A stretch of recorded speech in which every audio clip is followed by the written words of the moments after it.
Hello everyone, welcome back to my daily cooking vlogs. ಇವತ್ತಿನ ವಿಡಿಯೋದಲ್ಲಿ ಭಾನುವಾರ ಬೆಳಗ್ಗೆ ತಿಂಡಿಗೆ ಕಾಂಬಿನೇಷನ್ ಆಗಿ ರೊಟ್ಟಿ ಜೊತೆ ಒಂದು ಚಪ್ರದ ಅವರೆಕಾಯಿ ಗೊಜ್ಜು ಮಾಡ್ತಾ ಇದ್ದೀನಿ. ಚಪ್ರದ ಅವರೆಕಾಯಿ ತುಂಬಾನೇ ಚೆನ್ನಾಗಿರುತ್ತೆ, ಆದರೆ ಮೇಲ್ಗಡೆ ನೋಡೋದಕ್ಕೆ ಕಾಯಿ ತುಂಬಾನೇ ಚೆನ್ನಾಗಿದೆ ಅಂತ ಅನ್ಸುತ್ತೆ. ಒಳಗಡೆ ಓಪನ್ ಮಾಡಿದಾಗಲೇ ಅದರಲ್ಲಿ ಗೊತ್ತಾಗೋದು ತುಂಬ ಹುಳಗಳಿರುತ್ತೆ. ಕೆಲವೊಮ್ಮೆ ಅಂತೂ ಮೇಲ್ ಚೆನ್ನಾಗಿದೆಯಲ್ಲ ಅಂತ ಹಾಗೆ ಕಟ್ ಮಾಡಿಬಿಟ್ಟು ಅಂತೂ ಖಂಡಿತ ಹಾಕಕ್ಕೆ ಹೋಗ್ಬಿಡಿ. ಫಸ್ಟ್ ಅಂತೂ ನಾನು ಹಾಗೆ ಹಾಕ್ಬಿಡ್ತಾ ಇದ್ದೆ.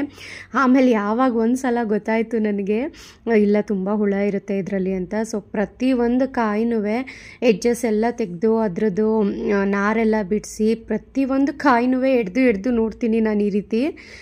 ಅದೇನು ಕೈಯಲ್ಲೇ ಹೀಗೆ ಮುರಿದ್ಬಿಟ್ಟು ಒಂದು 3 ಪೀಸ್ ಮಾಡ್ಬೋದು ಚಪ್ರದ ಅವರೆಕಾಯಿ. ಹಾಗೆಯೇ ರೆಡಿ ಮಾಡಿ ಒಂದು 1/4 kg ಆಗೋಷ್ಟು ರೆಡಿ ಮಾಡಿ ಇಟ್ಕೊಂಡಿದ್ದೀನಿ. ಇವಾಗ ಈ ಗೊಜ್ಜಿಗೆ ಮಸಾಲೆ ರುಬ್ಬೋದಕ್ಕೆ ಶುಂಠಿ, ಬೆಳ್ಳುಳ್ಳಿ, ಕರಿಬೇವು ಮತ್ತು ಒಂದು 1/4 ಕಪ್ ಆಗೋಷ್ಟು ಹಸಿ ತೆಂಗಿನಕಾಯಿ ತುರಿನ ಮಿಕ್ಸಿ ಜಾರಿಗೆ ಸೇರಿಸ್ತಾ ಇದ್ದೀನಿ. ಶುಂಠಿ ಸ್ವಲ್ಪ ಜಾಸ್ತಿ ಪ್ರಮಾಣದಲ್ಲಿತ್ತು ಅಂತ ಅಂದ್ಬಿಟ್ಟು ಶುಂಠಿನ ಮಾತ್ರ ಪೇಸ್ಟ್ ಮಾಡಿ ಇಟ್ಕೊಂಡಿದ್ದೀನಿ. ಬೇಗ ಹಾಗೆ ಹೊರಗಡೆ ಇಟ್ಟರೆ ಡ್ರೈ ಆದಂಗೆ ಆಗಿಬಿಡುತ್ತೆ ಅಂತ. ಇದಕ್ಕೆ ಒಂದು 2 ಸ್ಪೂನ್ ಆಗೋಷ್ಟು ಸಾಂಬಾರು ಖಾರದ ಪುಡಿನ ಹಾಕಿ 1 ಸ್ಪೂನ್ ಹುರ್ಗಡ್ಲೆನ ಹಾಕಿ ನೀರು ಹಾಕಿ ನುಣ್ಣಕ್ಕೆ ಈ ರೀತಿ ರುಬ್ಬಿ ಇಟ್ಕೊಂಡಿದ್ದೀನಿ. ಇವಾಗ ಈ ಗೊಜ್ಜನ್ನು ನಾನು ಡೈರೆಕ್ಟಾಗಿ ಕುಕ್ಕರ್ನಲ್ಲಿ ಮಾಡೋದ್ರಿಂದ ಕುಕ್ಕರ್ಗೆ ಒಂದು 2 ಸ್ಪೂನ್ ಎಣ್ಣೆ ಹಾಕಿದ್ದೀನಿ. ಎಣ್ಣೆ ಬಿಸಿ ಆಗ್ತಾ ಇದ್ದ ಹಾಗೆಯೇ ಸಾಸಿವೆ, ಜೀರಿಗೆ, ಕಡಲೆಬೇಳೆ ಮತ್ತು ಉದ್ದಿನಬೇಳೆ ಇವಿಷ್ಟನ್ನು ಹಾಕಿ ಸ್ವಲ್ಪ ಕರಿಬೇವಿನ ಎಲೆನೂ ಸಹ ಹಾಕಿ ಅದೊಂದು ಸ್ವಲ್ಪ ಸಾಸಿವೆ ಎಲ್ಲ ಚಿಟ್ಕೊಟ್ಟಿದ ನಂತರ ಒಂದು ಈರುಳ್ಳಿ ಉದ್ದಕ್ಕೆ ಸ್ಲೈಸ್ ಮಾಡಿ ಹಾಕಿದ್ದೀನಿ.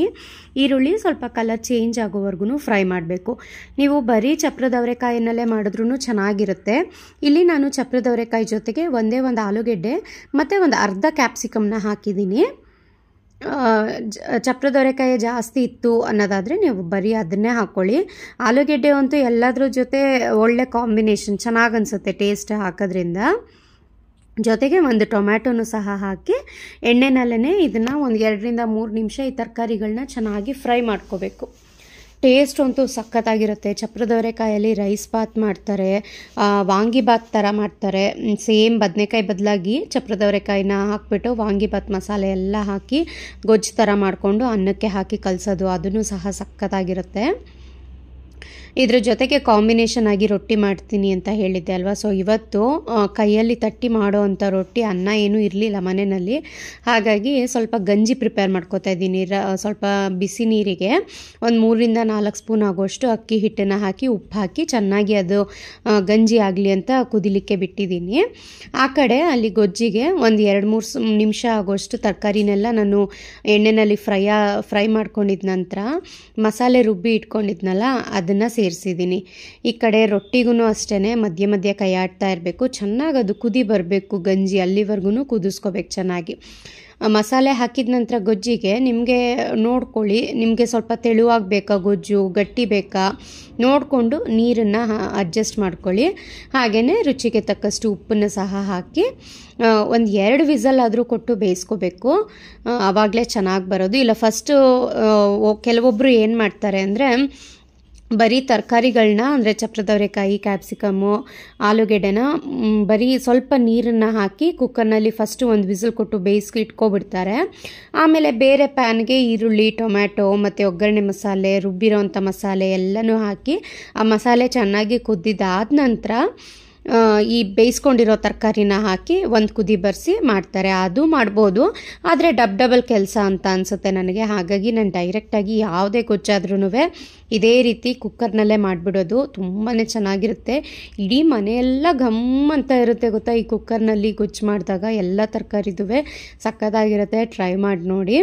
ಇಲ್ಲಿ ಈ ಕಡೆ ರೊಟ್ಟಿಗೆ ನೋಡಿ ಚೆನ್ನಾಗಿ ಗಂಜಿ ಪ್ರಿಪೇರ್ ಆದ ನಂತರ ಸ್ಟವ್ನ ಆಫ್ ಮಾಡಿಬಿಟ್ಟು ಒಂದು 2 ರಿಂದ 3 ಕಪ್ ಆಗೋಷ್ಟು ಹಿಟ್ಟನ್ನು ಹಾಕಿ ಮಿಕ್ಸ್ ಮಾಡಿ ಇಟ್ಕೊಂಡಿದ್ದೀನಿ.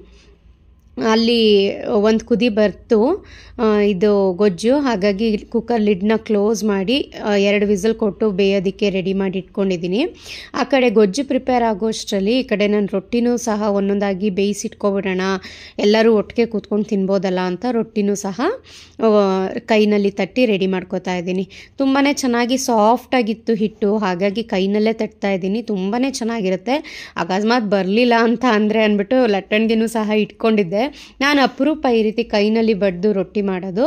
ಒಂದು ಸಲ ಮಾಡ್ತೀನಿ ಅಂತ ಅಂದರೆ ನಾನು ಪೂರ್ತಿಯಾಗಿ ಅದನ್ನೇ ಮಾಡಿಬಿಡ್ತೀನಿ. ನೋಡಿ ಎಷ್ಟು ಚೆನ್ನಾಗಿ ರೌಂಡಾಗಿ ಕೈನಲ್ಲೇ ಆಯಿತು ಅಂತ ರೊಟ್ಟಿ ಸಖತ್ತಾಗಿತ್ತು. ಈ ರೊಟ್ಟಿ ಒಂದು ರೊಟ್ಟಿ ಬೇಯಿಸೋ ಅಷ್ಟರಲ್ಲೇ ಇದು 2 ವಿಸಿಲ್ ಬಂದು ರೆಡಿಯಾಗಿದೆ. ರೊಟ್ಟಿಗೆ ನಾವು ಹಿಟ್ಟನ್ನು ಜಾಸ್ತಿ ಹಾಕಿ ಬಡ್ದಿರ್ತೀವಿ ಅಲ್ವಾ, ಹಾಗಾಗಿ ಮೇಲ್ಗಡೆ ಲೇಯರು ತುಂಬಾ ಡ್ರೈ ಆಗಬಾರ್ದು ಅಂತ ಸ್ವಲ್ಪ ನೀರನ್ನು ಸವರಿ ರೊಟ್ಟಿನ ಬೇಯಿಸ್ಕೋಬೇಕು 2 ಕಡೆ. ಒಂದು 3 ರೊಟ್ಟಿ ಆಗೋಷ್ಟರಲ್ಲಿ ಪ್ರೆಷರ್ ಸಹ ಕಡಿಮೆ ಆಯಿತು. ಇವಾಗ ಕುಕ್ಕರ್ ಲಿಡ್ನ ಓಪನ್ ಮಾಡಿ ಸ್ವಲ್ಪ ಕೊತ್ತಂಬರಿ ಸೊಪ್ಪನ್ನು ಹಾಕಿ ಮಿಕ್ಸ್ ಮಾಡ್ತಾಯಿದ್ದೀನಿ. ಇದೇ ಗೊಜ್ಜನ್ನು ಸ್ವಲ್ಪ ತೆಳುವಾಗಿ ಮಾಡಿಕೊಂಡ್ರೆ ಬಿಸಿ ಬಿಸಿ ಅನ್ನದ ಜೊತೆಗೂ ಸಖತ್ತಾಗಿರುತ್ತೆ. ಗೊಜ್ಜು ಸ್ವಲ್ಪ ಖಾರ ಅಂತ ಅನ್ನಿಸ್ತಿತ್ತು ನನಗೆ, ಹಾಗಾಗಿ ಒಂದು ಅರ್ಧ ಸ್ಪೂನ್ ಆಗೋಷ್ಟು ತುಪ್ಪನ ಹಾಕಿ ಮಿಕ್ಸ್ ಮಾಡ್ತಾಯಿದ್ದೀನಿ. ಪ್ರತಿಯೊಬ್ಬರಿಗೂ ಮೇಲ್ಗಡೆ ಒಂದೊಂದು ಸ್ಪೂನ್ ತುಪ್ಪ ಒಬ್ಬೊಬ್ಬರು ಹಾಕಿಸ್ಕೊಳ್ಳಲ್ಲ, ಪ್ರದೀಪ್ ಅಂತೂ ಹಾಕಿಸ್ಕೊಳ್ಳಲ್ಲ. ಹಾಗಾಗಿ ಇದಕ್ಕೆ ಹಾಕಿ ಮಿಕ್ಸ್ ಮಾಡಿಬಿಟ್ರೆ ತಿಂತಾರಲ್ವ, ಸ್ವಲ್ಪ ಖಾರನೂ ಕಡಿಮೆ ಆಗುತ್ತೆ ಅಂತ ಅದಕ್ಕೆ ಹಾಕಿ ಮಿಕ್ಸ್ ಮಾಡಿದ್ದೀನಿ. ರೊಟ್ಟಿ ನೋಡಿ ಎಷ್ಟು ಚೆನ್ನಾಗಿ ಗರಿ ಗರಿಯಾಗಿ ಅದೇ ರೀತಿ ಸಾಫ್ಟಾಗಿನೂ ಇತ್ತು. ಗರಿ ಅಂತ ಅಂದರೆ ತುಂಬ ಗಟ್ಟಿ, ಬಾಯಲ್ಲಿ ಹಾಕಿದ್ರೆ ಕಡಿಯೋಕ್ಕೆ ಆಗಲ್ಲ ಅನ್ನೋಷ್ಟು ಗಟ್ಟಿನೂ ಅಲ್ಲ, ಸಾಫ್ಟಾಗಿತ್ತು. ಆದರೆ ಗರುಮ್ ಗರುಮ್ ಥರ ಇತ್ತು. ತುಂಬಾ ಚೆನ್ನಾಗಿತ್ತು ರೊಟ್ಟಿ ಮಾತ್ರ. ಹಿತೈಷ್ಗೆ ಇಲ್ಲಿ ಫಸ್ಟ್ ಸರ್ವ್ ಮಾಡಿ ಕೊಡ್ತಾ ಇದ್ದೀನಿ. ಮೇಲ್ಗಡೆ ಸ್ವಲ್ಪ ರೊಟ್ಟಿಗೆ ತುಪ್ಪ ಹಾಕಿದ್ದೀನಿ. ಬೆಣ್ಣೆ ಇದ್ರಂತೂ ಸಖತ್ತಾಗಿರುತ್ತೆ ಕಾಂಬಿನೇಷನ್ನು. ರೊಟ್ಟಿ ನೋಡಿ ಯಾವ ರೀತಿ ಪಾಕೆಟ್ ಓಪನ್ ಆಗೋ ರೀತಿಯಲ್ಲಿ ಓಪನ್ ಆಗಿದೆ ಅಂತ. ಉಬ್ಬಿ ಬಂದಾಗ ಮಾತ್ರ ರೊಟ್ಟಿ ಈ ರೀತಿ ನಾವು ಓಪನ್ ಮಾಡಲಿಕ್ಕೆ ಸಾಧ್ಯ ಆಗೋದು. ನೀವೂ ಸಹ ಟ್ರೈ ಮಾಡಿ ನೋಡಿ ಹೇಗೆ ಬಂತು ಅಂತ ನನಗೆ ಕಮೆಂಟ್ ಮಾಡಿ ತಿಳಿಸಿ. ಹಾಗೆ ಚಪ್ರದವರೆಕಾಯಿನಲ್ಲಿ ನೀವು ಬೇರೆ ಯಾವ ರೆಸಿಪೀಸ್ನ ಮಾಡ್ತೀರಾ ಅನ್ನೋದನ್ನು ಸಹ ನನಗೆ ಕಮೆಂಟ್ ಮಾಡಿ ತಿಳಿಸಿ. ನಾನು ಸಿಗ್ತೀನಿ ನೆಕ್ಸ್ಟ್ ವೀಡಿಯೋಲಿ. Thank you.